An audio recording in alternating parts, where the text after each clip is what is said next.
Okay, so magandang hapon.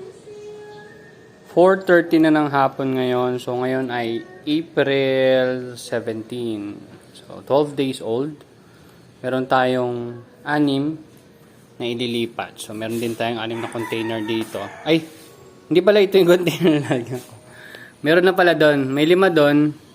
Kuha lang tayo ng isa. Tapos siguro ilagay muna natin dito or doon. Kung saan man. Temporarily lang naman.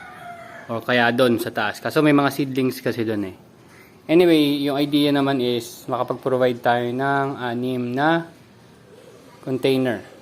So ilalagay ko muna sila sa ganito, 6. Then tapusin ko lang. So kaya kailangan ito, magawa ko na rin to. Mapabutasan na natin.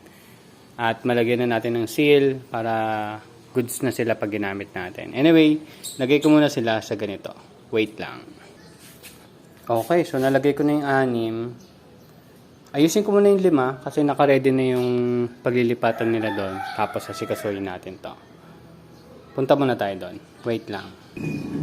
Okay, so upon checking, kulang pa pala yung mga tubig ng iba. So, i-refill ko muna ng nutrient solution.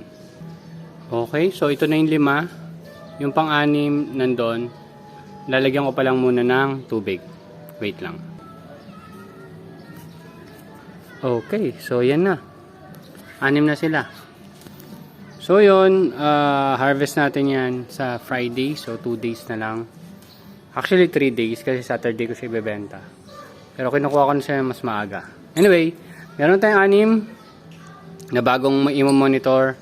So asikusin ko na lang yung tube, yung tubular na ilalagay natin dito. Kratky pa rin muna. Pero nag-isip na ako mag-setup ng NFT. Opo, NFT. So, ayun. Thank you very much and hopefully lumaki ng maayos at mukhang wala naman ako nakalimutan ngayon. Hindi natin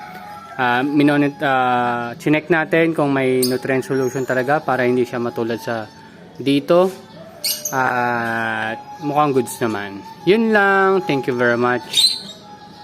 Bye-bye.